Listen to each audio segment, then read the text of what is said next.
wa ta'ala. Alhamdulillah, kita senantiasa bersyukur kepada Allah atas nikmat karunia yang Allah berikan kepada kita.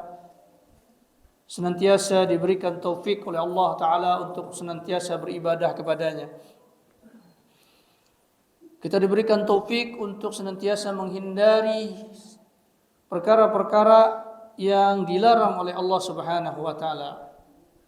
Salawat dan salam tercurahkan kepada uswah teladan kita baginda Rasulullah sallallahu alaihi wasallam. Ikhwati azzakumullah, di antara kasih sayang Allah Subhanahu wa Ta'ala kepada hambanya ini, yang kasih sayang Allah itu tak berbatas, ya, tak berbatas, tak bertepi. Karenanya yang menjadi nama khusus bagi Allah yang tidak bisa dipakai oleh selain Allah adalah Ar-Rahman. Artinya Allah Subhanahu wa Ta'ala memiliki sifat kasih sayang tak berbatas kepada siapapun, ya, kepada semua makhluknya tanpa batasan. Sehingga fi'lullah, perbuatan Allah Subhanahu wa Ta'ala di atas rahmat Allah Subhanahu wa Ta'ala.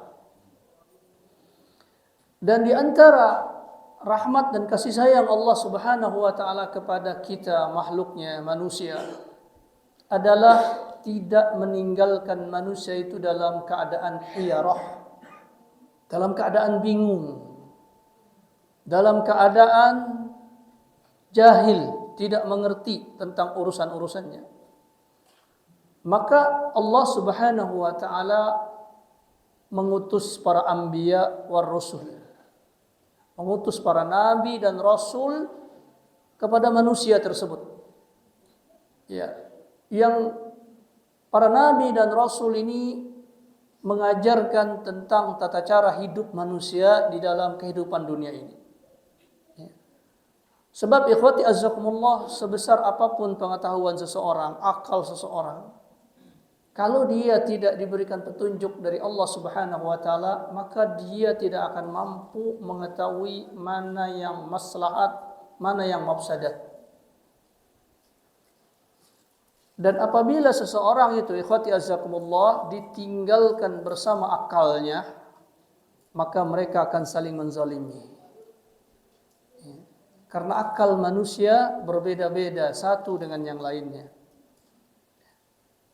Maka akan saling mengunggulkan akal pikirannya, dan mereka akan saling bertempur di dalam mengunggulkan akal-akal tersebut. Maka Allah dengan kasih sayangnya memberikan satu tuntunan yang paling besar di dalam kehidupan manusia, yaitu menurunkan wahyunya, kitab-kitabnya kepada para anbiya dan rasul tersebut.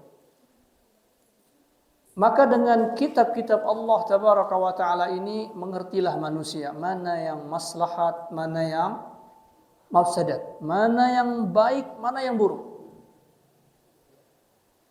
Dan ikhwati azakumullah,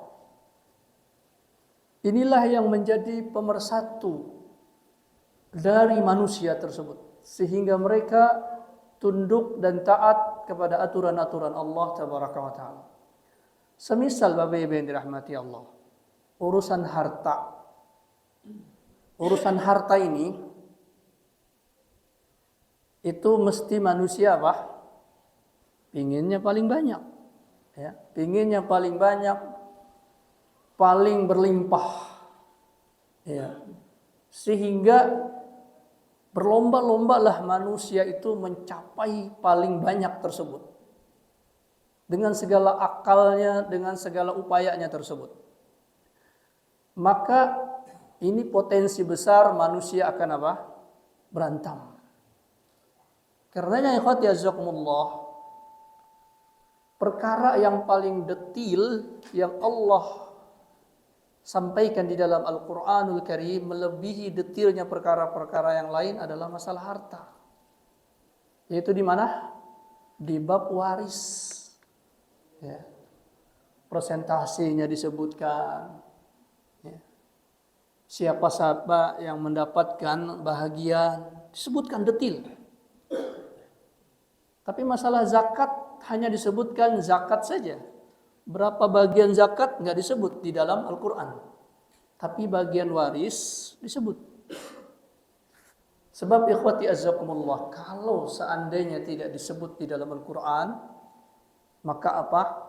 Manusia ini akan mencari segala macam cara mereka untuk mendapatkan yang paling banyak. Yuhibbunal mala hubban jamma.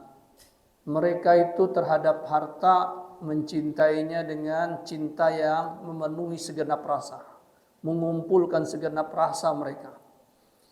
Maka kalau si fulan mengatakan bagian saya sekian, si fulan lagi mengatakan bagian saya sekian, maka tidak ketemu apa yang terjadi? Bentrok, berselisih, pecah keluarga. Tetapi ketika Allah katakan ini bahagianmu, ini bahagianmu, kalau tidak setuju silahkan apa? Perang sama Allah. Ya, maka tidak ada yang mau, tidak ada yang berani. Maka tunduklah manusia itu di aturan-aturan itu. Selamatlah mereka dari perselisihan. Dan tidak ada hukum yang paling bijaksana, yang paling mengetahui detil dari kehidupan manusia itu kecuali Sang Penciptanya. Maka Allah turunkan tuh bagian waris detil. Kita bisa lihat itu di dalam surah An-Nisa ayat 11, ayat 12 dan ayat terakhir dalam surah An-Nisa, bahagian waris. Nah ini ikhwati azzakumullah, kasih sayang Allah Subhanahu wa taala. Lalu Allah mengutus para rasul, para anbiya. Ya, ada rasul, ada nabi. Apa perbedaan nabi dengan rasul tersebut? Tentu banyak pendapat di kalangan para ulama. Namun ikhwati azzakumullah, salah satu pendapat yang disebutkan oleh para ulama, seorang rasul itu adalah seorang laki-laki yang diutus oleh Allah Ta'ala, diberi wahyu, yang wahyu itu diperintahkan untuk disampaikan kepada umat ini. Tentang aturan-aturan Allah, tentang bagaimana cara beribadah kepada Allah, bagaimana hubungan sesama manusia. Ini rasul. Lalu kemudian rasul ini sebagaimana manusia biasa, ada masanya dia meninggal, wafat. Meninggallah para nabi, para rasul ini. Lalu kemudian generasi-generasi pertama masih ingat tuh ajaran para rasul. Mereka kerjakan, mereka masih bertauhid. Lalu digoda lagi oleh iblis, digoda lagi oleh iblis. Kemudian mereka malas mentelaah kembali apa yang telah ditinggalkan para rasul tersebut. Maka kemudian muncullah pikiran-pikiran manusia sehingga mereka memperbaharui agama ini. Mulailah mereka merekayasa, menurut saya begini, menurut saya begitu. Dibuatlah tata aturan, lambat laun menyimpang dari ajaran para rasul tadi. Dan di zaman dahulu ikhwati azakumullah, sarana prasarana tidaklah mudah. Sehingga kalau ilmu itu hilang beneran. Gelap mereka, tidak mengetahui lagi, kembali lagi kepada akal. Kembali lagi kepada nafsu. Masing-masing menyembah Tuhan masing-masing. Lalu diturunkan lagi seorang laki-laki. Diberi wahyu oleh Allah. Dan wahyu ini adalah ilmu kitab syariah yang telah diturunkan oleh Allah kepada Rasul sebelumnya. Diingatkan kembali melalui langsung dari Allah Subhanahu wa taala. Ya, karena melalui lembaran-lembaran sudah enggak ada. Zaman dahulu enggak ada lembaran-lembaran, enggak ada catatan. Ya, enggak ada rekaman-rekaman, hilang-hilang. Maka melalui wahyu Allah kabarkan lagi saking sayangnya Allah kepada hamba itu supaya enggak sesat. Supaya tetap kembali kepada aturan Allah yang memberikan maslahat. Diberi wahyu lagi Rasul seorang laki-laki ini. Dan wahyu itu ikhwati azakumullah berisi syariat Nabi Rasul sebelumnya. Nah, inilah yang disebut dengan nabi. Jadi Nabi itu adalah seorang laki-laki yang diberi wahyu oleh Allah berupa syariat Rasul sebelumnya untuk disampaikan kepada umat. Ya. Jadi Nabi itu juga wajib berdakwah. Ya, ada sebahagian definisi yang disebut Nabi itu adalah seorang laki-laki yang diberi wahyu untuk dirinya sendiri. Tidak diwajibkan untuk berdakwah. Maka ini definisi penuh catatan. Ya jangankan Nabi Pak. Kita yang duduk hari ini belajar. Dapat pengetahuan. Wajib nggak dakwah? Wajib nggak sampaikan kepada istri kita, anak kita, suami kita, tetangga kita? Wajib. Wal takum minkum ummatun yad'una ilal khair, kata Allah. Hendaklah ada di antara jenis kalian itu manusia, ya, berdakwah kepada Allah, mengajak kepada manusia. Maka mayoritas para ulama mengatakan dakwah itu fardu ain. Setiap orang sesuai dengan kapasitasnya, sesuai dengan apa yang dia tahu dari Allah, dia sampaikan. Jadi bukan hanya ustadz, bukan hanya kiai, ya, bukan hanya nabi dan rasul. Ya. Maka nabi juga diperintahkan oleh Allah, diberi wahyu. Cuman bedanya apa? Rasul itu punya syariat sendiri. Ketika syariat itu masih dibutuhkan, maka diwahyukan lagi itu syariat kepada nabi ini. Lalu nabi ini menyampaikan. Karena nabi itu, Bapak Ibu yang dirahmati Allah, dari kata-kata naba. Apa artinya naba? Berita. Ya. Amma yatasa'alun anin naba'il azim. Tentang berita yang besar. Naba. Nabi artinya pembawa berita. Pernah lihat orang bawa berita di TV, Pak? Dia cuma bacakan saja. Tidak nambahin, tidak ngurangin. Dia sampaikan apa yang didatangkan dari Allah. Dia sampaikan. Dia tidak punya syariat baru. Dia hanya menyampaikan apa yang dahulu datang dari para rasul. Dia sampaikan. Rasul bilang A, dia bilang A. Ya. Rasul bilang B, dia bilang B. Ini Nabi. Ya. Karena Rasulullah SAW mengatakan apa? Al-ulama'u warasatul anbiya. Para ulama itu pewaris Nabi. Kenapa Rasul tidak mengatakan al-ulama'u warasatul rasul? Karena para ulama adalah seperti para nabi dahulu.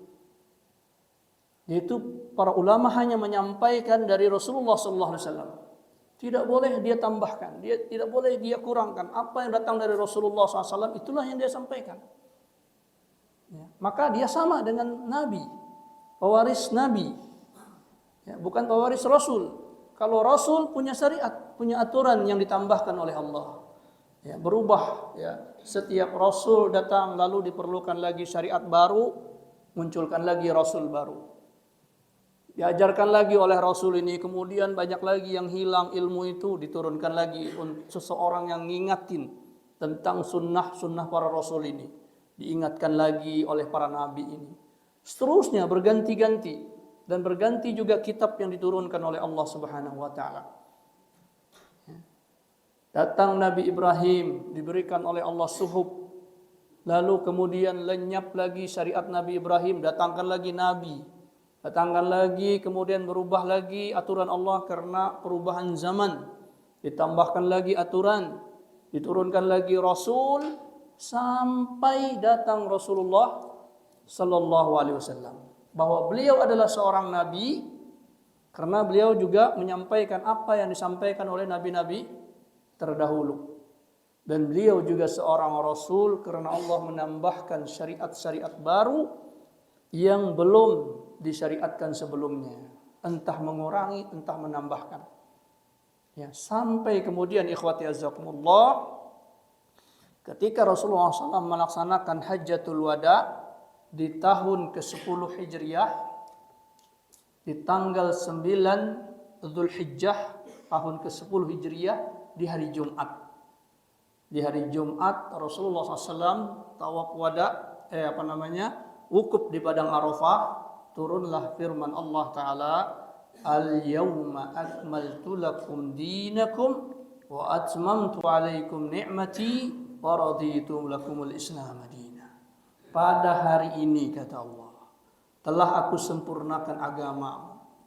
Akmaltu lakum dinakum wa atmamtu 'alaikum ni'mati. Telah aku sempurnakan nikmatku. Yaitu apa? Nikmat syariat. Nikmat ilmu telah sempurna, tidak ada lagi tambahan. Nikmati wa raditu lakumul Islam madina, dan telah aku ridho Islam menjadi agama. Maka orang Yahudi datang kepada Umar, kalau sekiranya ayat itu turun dahulu kepada kami, maka niscaya hari itu kami akan jadikan hari raya, kata mereka. Enggak pernah ada kata sempurna di kitab-kitab sebelumnya. Tiba-tiba baru muncul pada Rasulullah SAW bunyi ayat itu, al-yawma akmaltu lakum. Maka Umar ketika mendengar ucapan orang Yahudi itu, kata beliau, saya tahu ayat itu. Harinya tahu, kapan diturunkannya.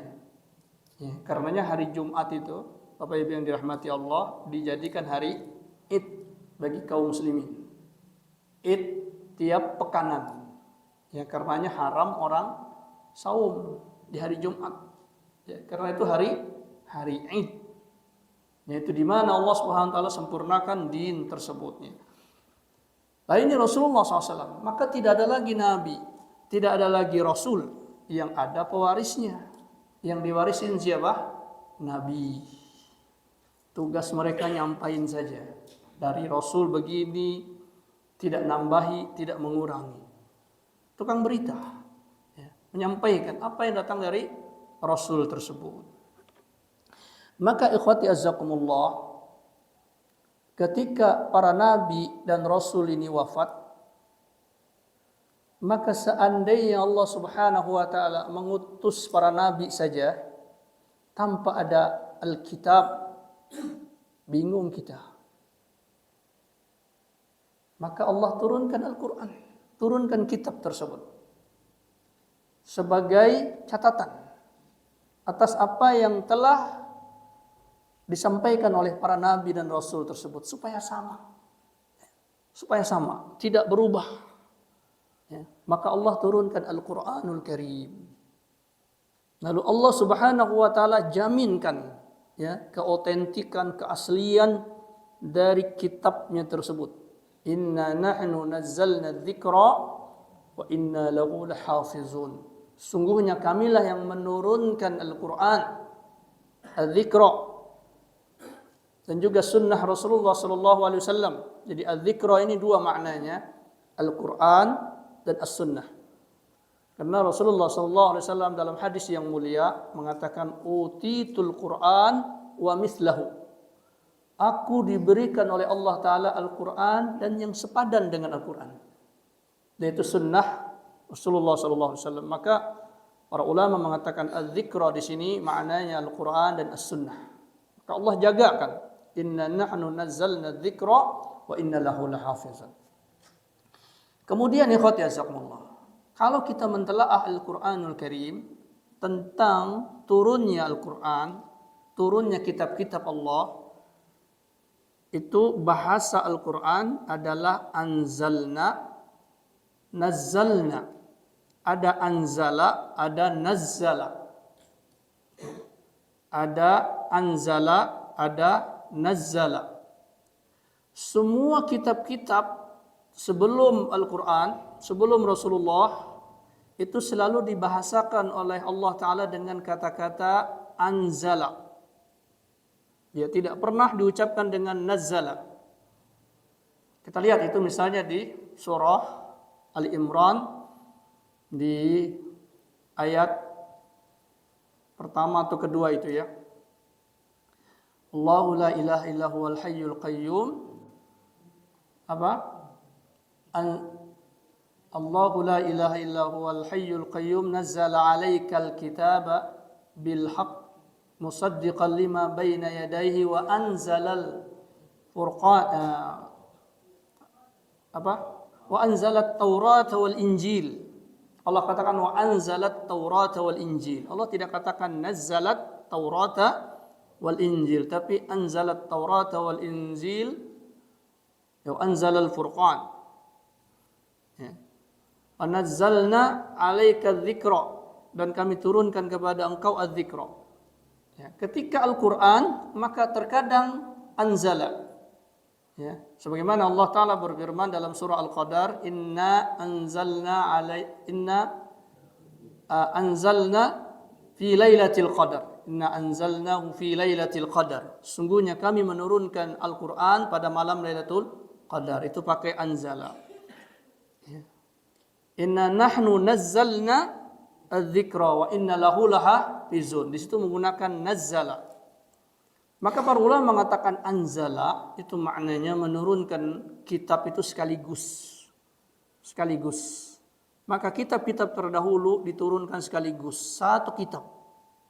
Taurat, Injil, Zabur, Suhuf, itu semuanya diturunkan sekaligus. Satu bundel aturan-aturan Allah Ta'ala tersebut. Tetapi Al-Quran diturunkan dengan dua cara. Yang pertama sekaligus. Ya, sekaligus. Ini yang dimaksud dalam firman Allah Ta'ala di dalam surah Al-Qadar. Inna anzalnahu fi lailatul qadar. Sesungguhnya kami telah menurunkan Al-Quran itu pada malam Lailatul Qadar. Yaitu menurunkan Al-Quran dari Lauhil Mahfuz ke sama'id dunia, ke langit dunia, fi baitil izzah, di Baitul Izzah sekaligus. Anzalna. Inna anzalna fi lailatul qadar. Sekaligus. Lalu kemudian nazzalna ini ikut pola fa'ala yufa'ilu. Ya, fa'ala yufa'ilu. Maknanya apa? Maknanya berkali-kali. Perbuatan itu berulang-ulang. Maka yang kedua, Allah turunkan Al-Quran ini berangsur-angsur, berkali-kali, tidak sekaligus. Ya. Diturunkan oleh Allah Ta'ala Al-Quran berangsur-angsur sesuai dengan kejadian. Sesuai dengan kejadian realita yang terjadi di tengah masyarakat pada saat itu. Ada problem, datang Al-Quran menjelaskan. Ya, sehingga ikhwati azzakumullah, Rasulullah sallallahu alaihi wasallam selalu mendapat jawaban ya dari segala problem yang ada di tengah masyarakat. Ketika orang-orang kafir Quraisy susah untuk mengalahkan hujah Rasulullah SAW tentang kenabian beliau, mereka bingung ini, gimana ini ngadapin ini? Kita kok nggak bisa ngalahin dia hujahnya? Lalu mereka bermusyawarah, kita harus cari orang pintar yang bisa mengalahkan ini. Salah satunya yang disebut sebagai orang pintar adalah ahlul kitab, Yahudi dan Nasrani. Akhirnya apa? Pergilah mereka ke Madinah, ke Yatsrib, bertemu dengan para rahib Yahudi. Bagaimana kami bisa mengalahkan hujah Muhammad ini? Lalu kata rahib Yahudi itu, tanyakan dia tentang 3 masalah. Tidak ada tahu jawabannya ini kecuali dia Nabi, kecuali dia Rasul beneran. Ya. Yang pertama, tanyakan dia tentang kisah orang yang tertidur 309 tahun. Yang kedua, tanyakan dia tentang ruh. Apa itu ruh? Yang ketiga, tanyakan dia tentang seorang raja yang berjalan ya dari terbit matahari dan tenggelam matahari. Oh, senanglah orang kufar ini. Kita dapat amunisi ini untuk mengalahkan si Muhammad, kata mereka. Baliklah mereka ke Mekah, tanya kepada Rasulullah SAW. Rasulullah nggak bisa jawab. Ya. Karena apa? Ma yantiqu anil hawa. Beliau nggak bisa ngomong dengan hawa nafsu beliau. Tunggu, kata beliau, 7 hari. Dalam 7 hari ternyata belum turun juga wahyu dari Allah Subhanahu wa taala. Ya. Baru kemudian di hari-hari berikutnya turunlah wahyu Allah di surah Kahfi. Dijelaskan tentang Ashabul Kahfi, orang yang tidur selama 309 tahun. Lalu kemudian juga di dalam surah Kahfi dijelaskan tentang Zulkarnain. Seorang raja yang sampai kepada tempat yang di situ tidak tenggelam, tidak terbit matahari. Kemudian tentang ruh ada di dalam surah Al-Isra. Yas'alunaka 'anir ruh qulir ruhu min amri rabbi wa ma utitum minal ilmi illa qalil. Ya. Dijawab oleh Rasulullah. Ya. Begitu pula ketika datang pendeta dari negeri Najran. Najran itu daerah Yaman. Ya. Dahulu itu lebih banyak penduduknya adalah beragama Nasrani. Mereka ingin mendebat Rasulullah SAW. Mereka dengar kisah seorang nabi yang diutus ingin debat. Datanglah para pendeta itu ke Madinah. Lalu terjadilah dialog kepada Rasulullah SAW. Maka para pendeta Najran ini mengatakan, ma ra'yuka fi ashabina. Apa pendapat engkau tentang sahabat kami? Maksudnya tentang Isa Al-Masih.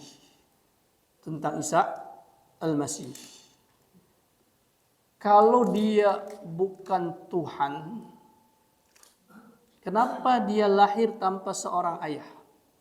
Ya. Kalau dia lahir tanpa seorang ayah, maka siapa ayahnya? Kalau bukan Allah, kata mereka.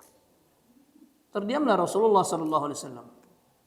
Lalu kemudian Allah turunkan wahyu untuk menjawab hal tersebut, dan wahyu ini merupakan jawaban telak. Lalu Allah turunkan, inna mathala Isa indallahi kamathali Adam khalaqahu min turab. Sesungguhnya perumpamaan Isa itu seperti penciptaan Adam, diciptakan dari tanah. Ini jawaban telak, ya. Nabi Isa lahir dari kandungan seorang ibu, walaupun ayahnya enggak ada, tapi berasal dari mana? Dari manusia. Dari seorang perempuan lahir. Itu mana yang lebih hebat dengan penciptaan Adam? Adam nggak ada ibunya, nggak ada bapaknya, dari tanah. Allah bisa ciptakan Adam. Maka apa? Maka Isa itu tidak lebih berat bagi Allah dalam menciptakannya ketimbang menciptakan Adam. Adam saja dari tanah bisa, apalagi Nabi Isa yang datang dari manusia juga, ada unsur manusia juga. Ya. Maka terdiamlah orang-orang Yahudi atau orang Nasrani Najran tersebut. Dan banyak kisah lagi, ya, ketika turun ayat. Sehingga ikhwati azakumullah, kalau antum diberikan sebuah kata-kata dan kata-kata itu berkenaan dengan peristiwa yang antum alami, maka apa? Kata-kata itu akan dikenang, akan teringat. Maka itulah hikmah kenapa Al-Quran diturunkan perlahan-lahan supaya dihafal oleh para sahabat, ya, sehingga mereka hafal ayat-ayat itu karena peristiwanya tahu. Karena Abdullah bin Mas'ud mengatakan, jikalau sekiranya ada orang yang lebih tahu dariku, kata Abdullah bin Mas'ud, tentang di mana turun ayat itu, pada peristiwa apa, ya pada musim apa, maka aku akan tunggangi kendaraan sampai dimanapun untuk ketemu orang itu. Artinya tidak ada yang melebihi Abdullah bin Mas'ud di dalam mengetahui kapan ayat turun, di mana peristiwanya dan sebagainya. Dan itu adalah bukan kesombongan, ya, bukan ucapan kesombongan dari Abdullah bin Mas'ud, tetapi informasi bahwa umat ini apa? Disuruh untuk belajar kepada para sahabat di dalam memahami Al-Quran Al-Karim. Nah itu ikhwati azakumullah. Jadi turunnya Al-Quran 2 kali. Yang pertama sekaligus dari Laihil Mahfud ila Baitul Izzah. Kemudian yang kedua diturunkan berangsur.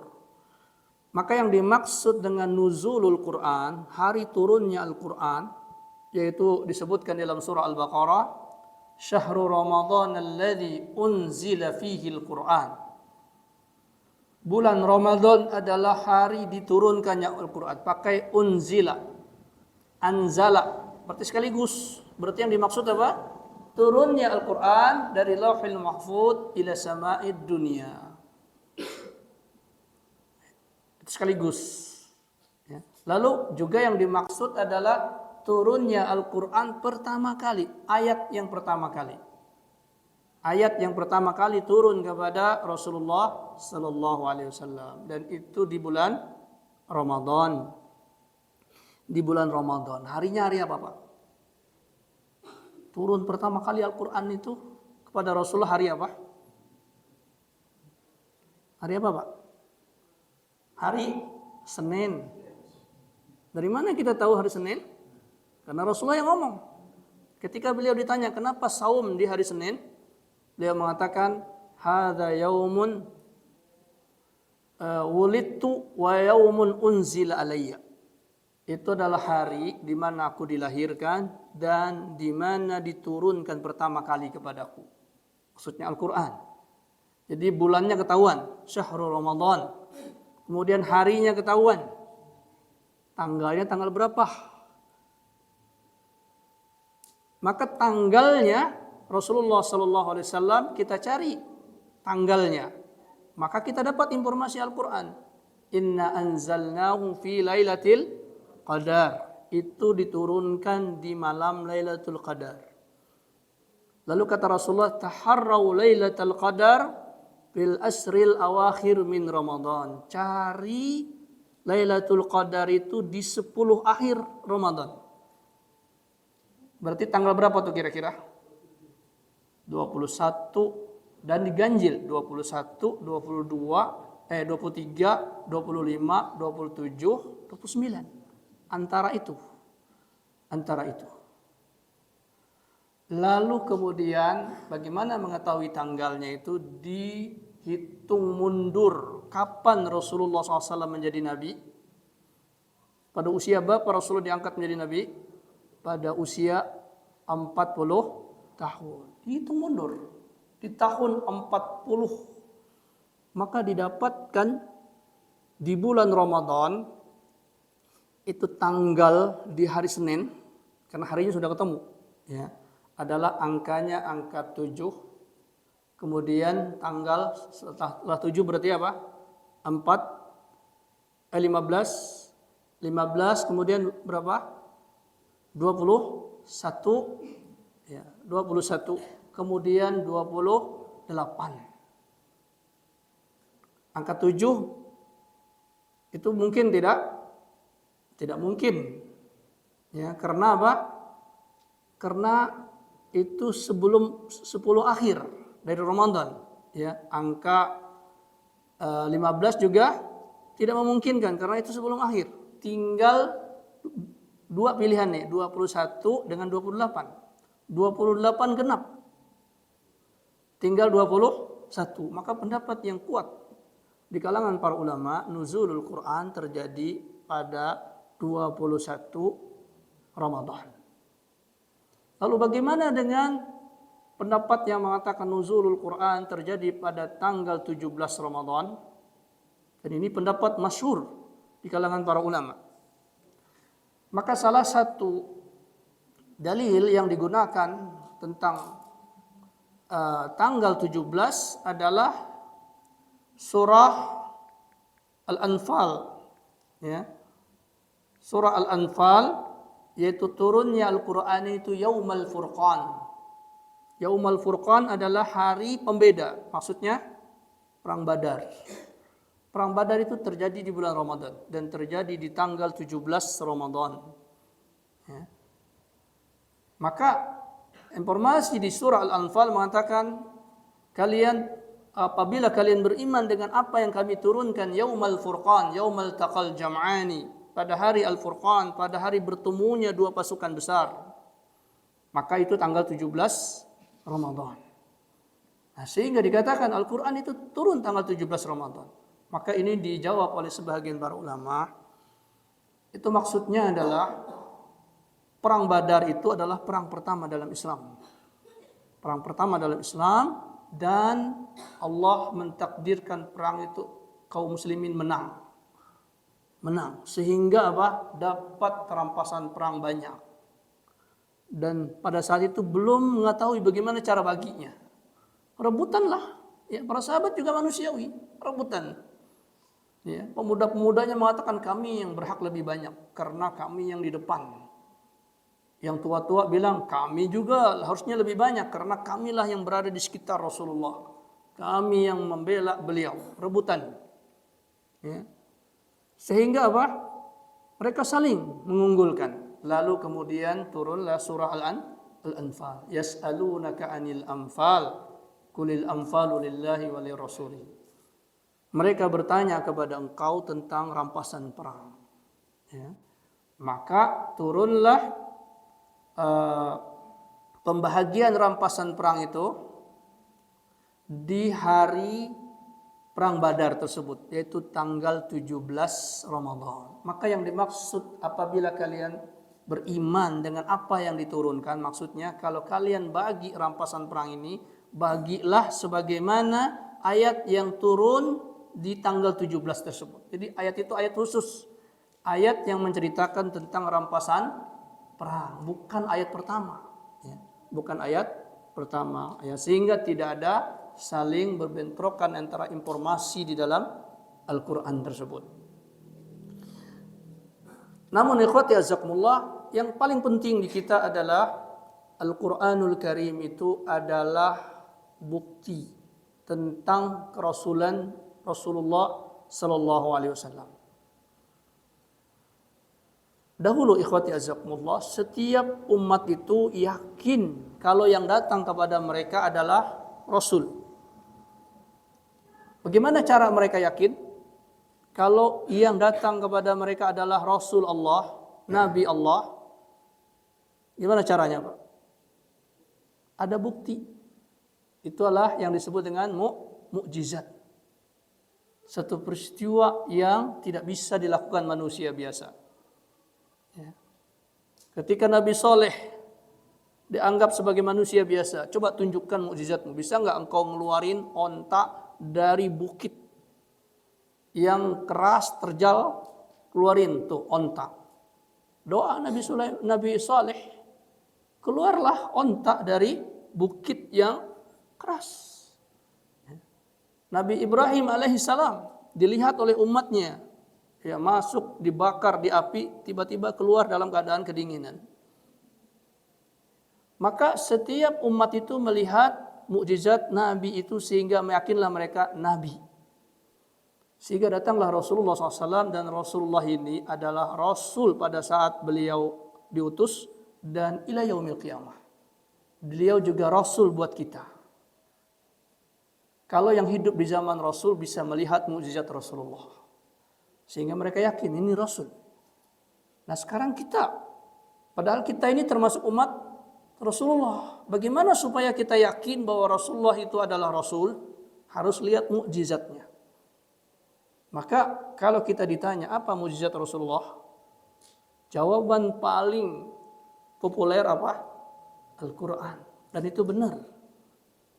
Sehingga kalau kita baca Al-Quran, semakin yakin kita bahwa Rasulullah adalah Rasul utusan Allah.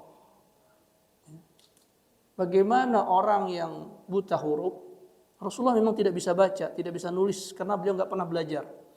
Jadi di masa itu ada dua orang yang kritis tentang penyembahan berhala. Yang pertama Abu Bakar Siddiq, yang kedua Rasulullah SAW. Tapi beda sifat. Abu Bakar As-Siddiq sering berdagang ke negeri Syam, sehingga bertemu dengan para pendeta Ahlul Kitab. Sehingga dia punya perbandingan apa yang dilakukan oleh orang Quraisy dengan dilakukan Ahlul Kitab. Dia condong ke situ. Cuman antara Yahudi dan Nasrani saling bentrok, bingung mana yang benar. Rasulullah enggak, beliau merenung aja, diam, mikirin. Enggak pernah belajar kepada siapa-siapa, enggak bisa baca. Itu di awal ya. Di awal Rasulullah SAW menerima wahyu, gak bisa baca. Maka kemudian Allah menurunkan Al-Quran. Lalu isi Al-Quran itu tidak bisa terbantahkan. Bahwa itu bukan kemampuan Rasulullah SAW untuk bisa mendatangkan kitab tersebut. Orang gak bisa baca tulis, tapi bahasanya fasih, gak ada keliru. Jadi Bapak Ibu yang dirahmati Allah, jangan kira orang Arab sana bisa bahasa Arab Al-Quran itu semuanya. Yang bisa bahasa Al-Quran itu hanya orang yang belajar di sekolahan.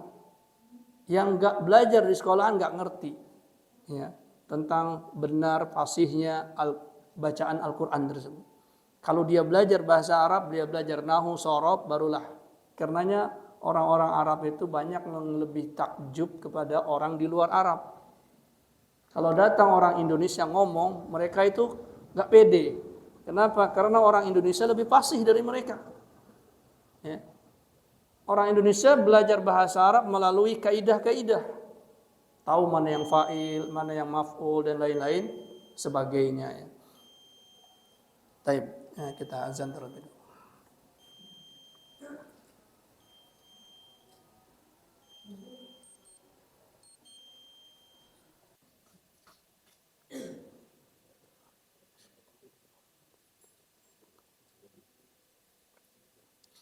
Taib, ikhwati jazakumullah. Kita lanjut ke sedikit ya.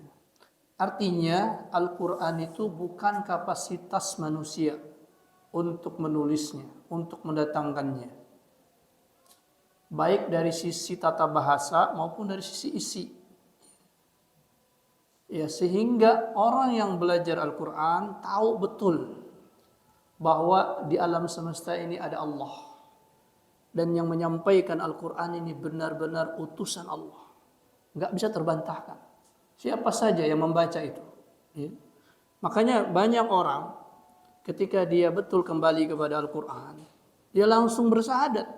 Banyak orang-orang di barat sana yang kemudian langsung baca Al-Quran terjemahannya, mereka terkagum-kagum. Gak mungkin ilmu yang baru dibongkar di abad-abad terakhir dilakukan oleh orang yang hidup 1500 tahun yang lalu. Kita bayangkan Indonesia saja, Pak. 1500 tahun lalu gimana keadaannya? Rasulullah sudah memperkenalkan apa? Setengah, sepertiga, seperdelapan. Ya kalian bagi-bagian sepertiga itu perperan itu matematika ada di dalam Al-Quran. Menceritakan tentang janin ada di dalam Al-Quran. Menceritakan berbagai fenomena alam itu ada di Al-Quran. Orang kalau semakin naik ke atas semakin sempit dadanya. Maka Allah gambarkan orang-orang kafir ka'annama yassa'adu fis sama'. Hati mereka sempit seakan-akan mereka naik ke langit. Ya, semakin orang tinggi naik, udara semakin sempit. Pernah Rasulullah naik ke gunung sampai tahu kalau atmosfer berkurang? Tidak, beliau ceritakan. Di luar kemampuan beliau tadi ya. Maka Al-Qur'an betul-betul adalah wahyu dari Allah Subhanahu wa taala. Maka Rasulullah SAW mengatakan ahlul Qur'an ahlullah fil ardi wa khasatuhu. Orang yang ahli dalam Al-Qur'an, mempelajari Al-Qur'an, dia adalah keluarga Allah dan orang kekhususan Allah. Apa maksudnya itu? Sudah kita jelaskan di pertemuan lalu.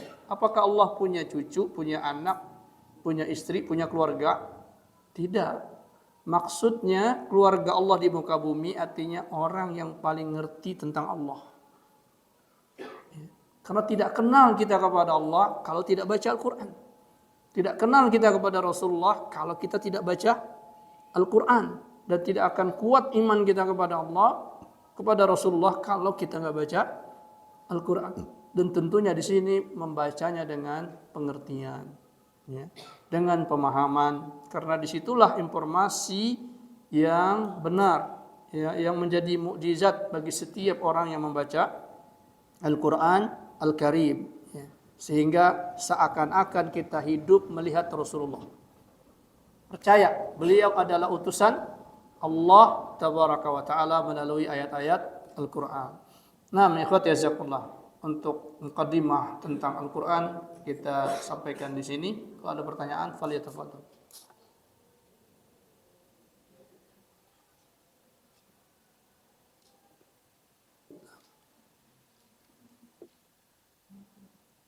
Nah, silakan.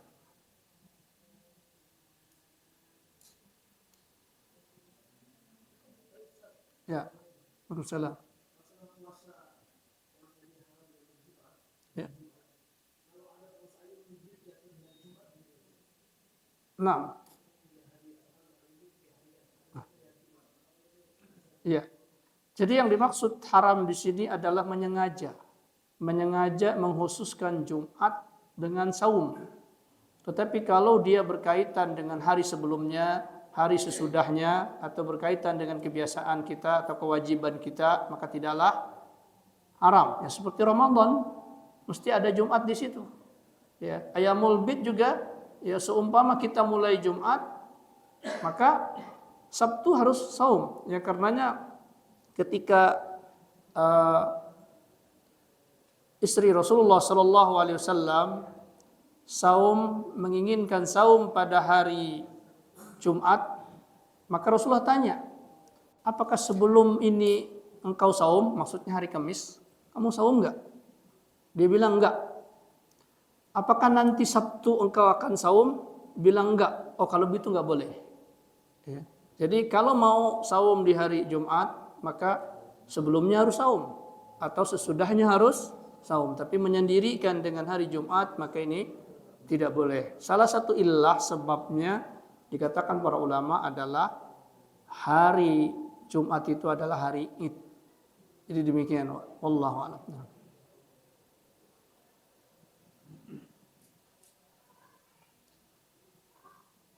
Nah.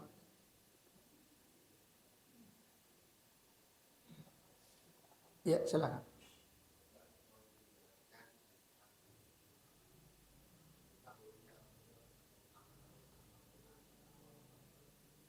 Kenapa?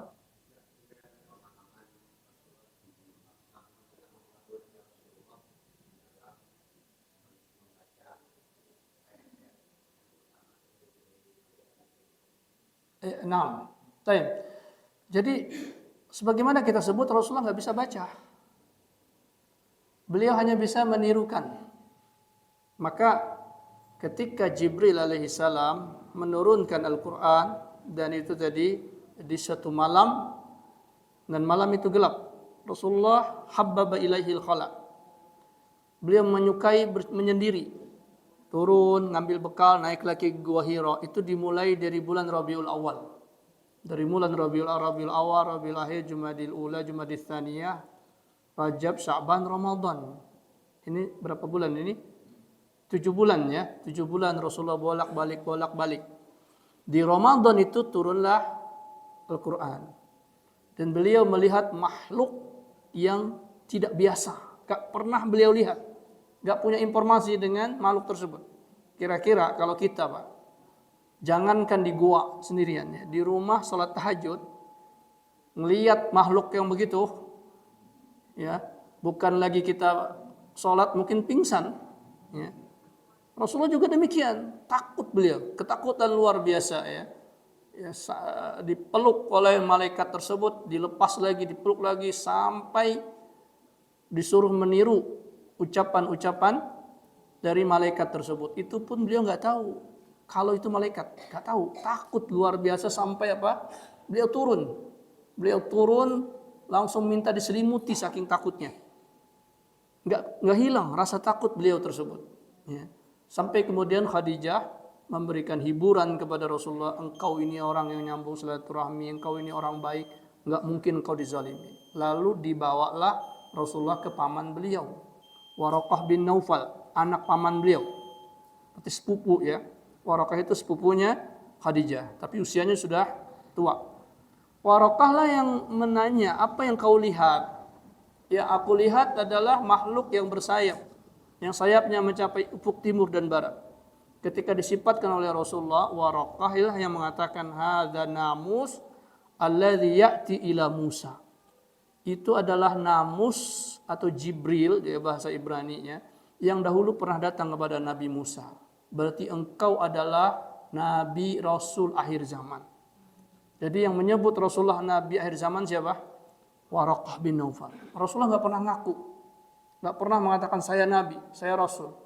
Yang mengatakan beliau Nabi dan Rasul adalah orang pintar, orang alim. Itu Waraqah bin Naufal, karena biasa dia membaca itu. Waraqah lah yang pertama kali. Dan Waraqah mengatakan, nanti umatmu akan mengusirmu. Kalau aku diberikan umur, maka aku akan membela engkau di saat kaummu akan mengusirmu. Maka Rasulullah bertanya, mungkinkah kaumku akan mengusirku? Tidak ada apa yang kau sampaikan kecuali engkau akan diusir oleh kaummu. Dan itu terjadi. Ya. Barulah Rasulullah SAW tahu itu adalah malaikat.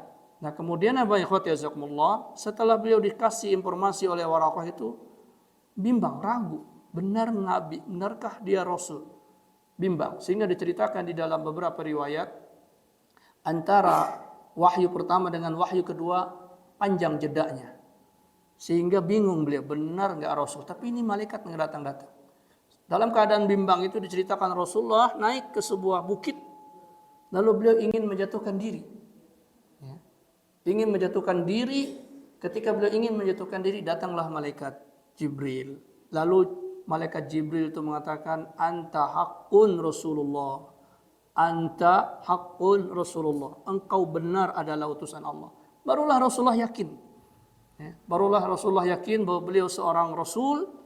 Ya, baru turun wahyu, sampai kemudian di terakhir sempat wahyu itu tidak turun selama ada yang mengatakan 7 bulan. Tidak ada turun wahyu. Ya, sehingga wanita-wanita kafir di situ mengatakan itu Muhammad sudah ditinggalkan sama Tuhannya. Sudah dicuekin. Tidak lagi menerima wahyu. Bingung Rasulullah SAW. Sampai beliau bermunajat, ya Allah, sampai di sinikah aku? Tidaklah aku seperti Nabi Musa yang bisa menyelamatkan kaumnya. Lalu apa? Lalu turunlah surah Wadduha. Wadduha wal laili idza saja ma wadda'aka rabbuka wa ma qala, dan seterusnya. Ketika turun surah Wadduha itu bertakbirlah Rasulullah. Saking senangnya. Takbir beliau.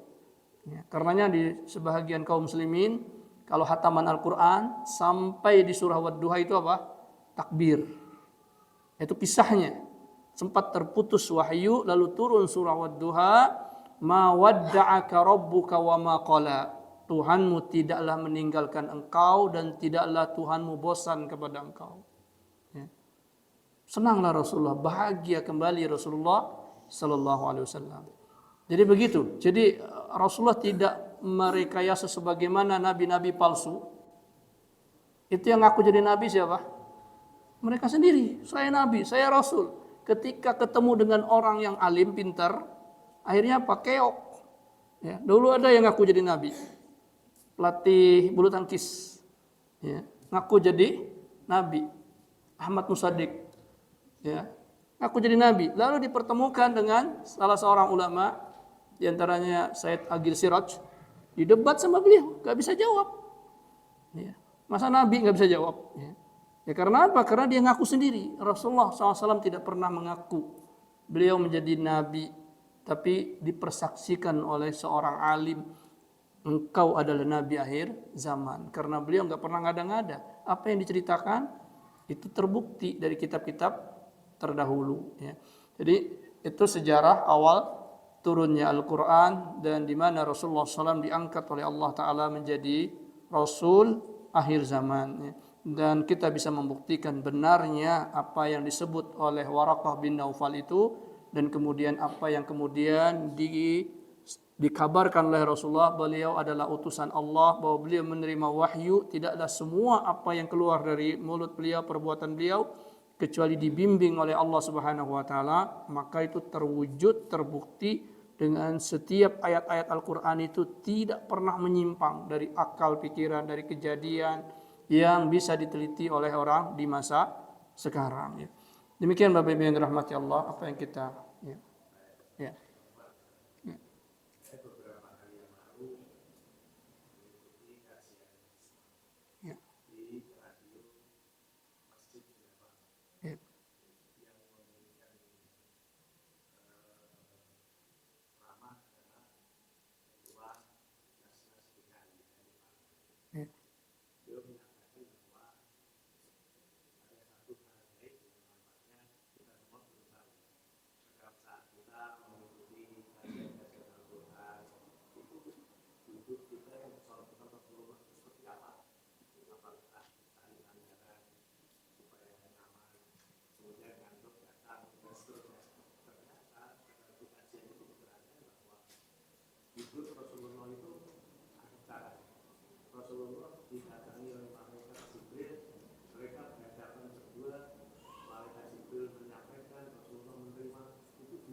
Nah, barakallahu fiik. Iya. Jadi benar bahwa Rasulullah sallallahu alaihi wasallam di antara cara duduk beliau adalah tidak bersandar. Ya, tidak bersandar. Jadi lebih berpatokan kepada posisi duduk. Ya. Maka Rasulullah SAW melarang orang menahan tubuhnya dengan tangan. Seumpama dia duduk begini. Dilarang. Ya. Karena energinya itu akan berfokus kepada satu sisi. Juga tidak disebutkan, juga Rasulullah SAW ketika makan beliau tidak memakai bangku. Beliau duduk di lantai. Ya. Beliau juga tidak memakai meja, ya, sehingga menahan tubuhnya itu. Tapi membebaskan tubuh tanpa ada tahanan ketika makan. Ya. Jadi kalau kita kan menahan tubuh kadang-kadang dengan tangan lalu makan di meja. Atau menahan tubuh dengan pantat saja ketika duduk di kursi. Maka di dalam hadis-hadis Rasulullah SAW disebutkan Rasulullah SAW menahan tubuh beliau dengan kaki dan kedua pantat beliau.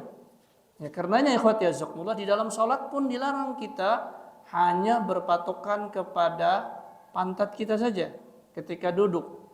Ya, maka ada duduk yang dilarang oleh Rasulullah. Mohon maaf ini saya contohkan sedikit. Jadi Rasulullah melarang orang duduk seperti ini. Ya. Nah, ya, sehingga dia menahan tubuhnya ini hanya dengan bahagian pantatnya ini. Yang dibenarkan adalah begini boleh, ya. Begini boleh, begini pun boleh. Yang penting ada tahanan dari kaki, ya. Yang tidak dibolehkan adalah tadi melepas duduk begini, ya. Langsung pantat ke lantai. Duduk tawaruk pun kita begini, ya, masih ada tahanan di tangan, ya, di di kaki. Jadi demikian. Ya.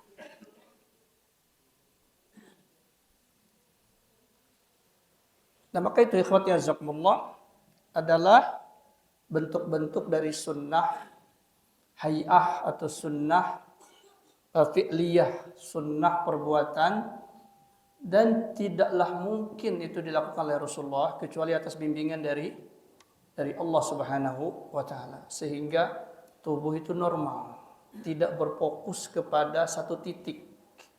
Ya. Ketika dia duduk, ketika dia berdiri. Ya. Jadi seperti itu Pak, wallahu a'lam. Nah,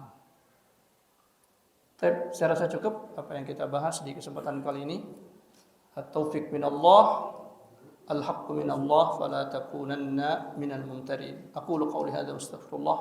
Subhanakallahumma wa bihamdika asyhadu an la ilaha illa anta astaghfiruka wa atubu ilaik. Assalamualaikum warahmatullahi wabarakatuh.